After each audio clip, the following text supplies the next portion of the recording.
In chapter 10, verse 35 of the Bhagavad Gita, Krishna says something strange. Among all sounds, I am the sacred syllable, not among all weapons, not among all warriors, among all sounds. For 5,000 years, that line was treated as devotion. Then MRI machines arrived, and what scientists found inside the brains of Sanskrit chanters permanently changed the conversation. Dr. James Hartzell is a neuroscientist at the National Brain Research Centre in India. He scanned the brains of professional Vedic Pandits, men who had memorized and chanted Sanskrit texts daily for over a decade. What he measured, he called the Sanskrit Effect. Their hippocampus, the brain's memory and stress regulation center, was significantly larger than the control group. Their prefrontal cortex, which governs decision-making, impulse control, and emotional regulation, showed measurably increased gray matter density. Sound was physically rebuilding brain tissue. This was published in a peer-reviewed neuroscience journal. Not a yoga website. Not a spiritual blog. The same kind of research paper that validates your blood pressure medication. But here is the question that matters. Why Sanskrit specifically?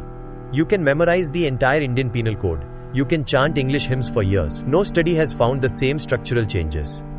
So what is Sanskrit doing that other languages are not? The answer is Chandas, the ancient science of Vedic meter. Every single syllable in Sanskrit has a fixed pitch, a fixed duration, and a fixed stress. Not approximate, not flexible, exact. To chant Sanskrit correctly, your brain must simultaneously manage rhythm, tone, breath, and memory. 4 parallel processes at once. Dr. Hartzell found that this demands bilateral activation, both brain hemispheres firing together. Most activities use one side more than the other. Sanskrit chanting forced complete symmetrical engagement. The brain was not being stimulated, it was being trained. Now here is where this connects to your daily life. The Pandits in Hartzell's study showed almost zero anxiety disorders, because an enlarged hippocampus does not just mean better memory. It means a structurally stronger stress regulation system. Physiologically, not spiritually.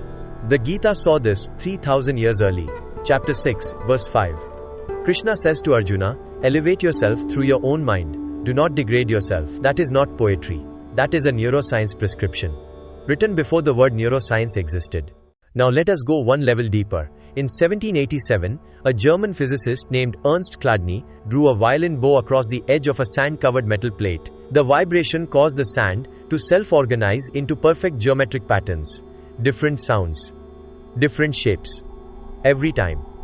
Perfectly reproducible. 2 centuries later, Swiss scientist Hans Jenny built an entire field around this discovery. He called it Cymatics, the science of visible sound. When he played the Sanskrit syllable Om through water, the water formed a pattern almost identical to traditional Hindu mandalas. Ancient artists had been painting the visual shape of Om for thousands of years, without knowing why. Your body is 70% water. If the frequency of Om restructures water outside the body into sacred geometry, what is it doing to the water inside you? This is not metaphor. This is resonance physics applied internally. But the most tangible mechanism is one most people have never heard of.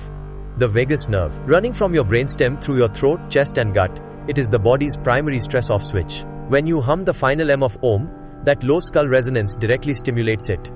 Vagus nerve stimulation deactivates the amygdala, your brain's alarm system. This is the exact same pathway used in modern medical devices costing lakhs of rupees, implanted in patients with treatment-resistant depression. The rishis achieved the same result with breath and sound. 5,000 years ago.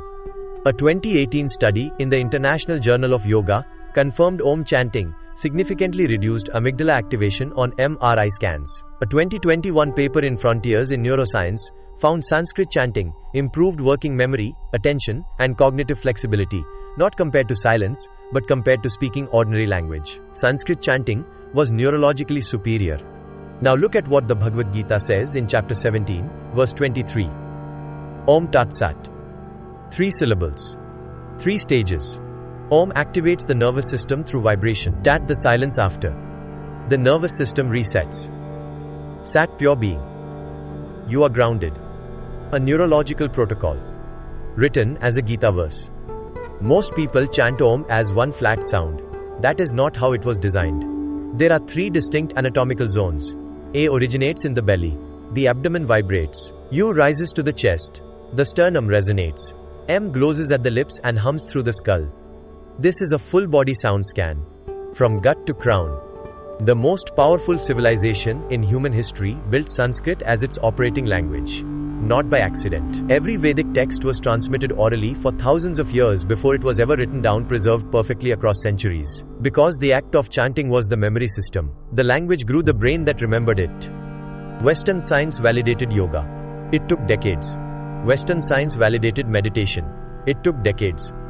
The Sanskrit effect is simply the next domino falling. The question is no longer whether ancient wisdom works. The question is how much of it we have not yet measured. Start tonight. 5 minutes. Sit upright.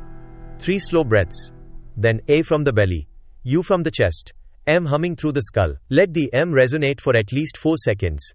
That is when the vagus nerve activates. You are not performing a ritual. You are running a neural maintenance protocol. The rishis did not ask you to believe. They gave you a practice.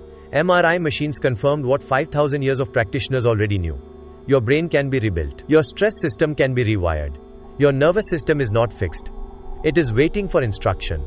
And the instruction was written in Sanskrit.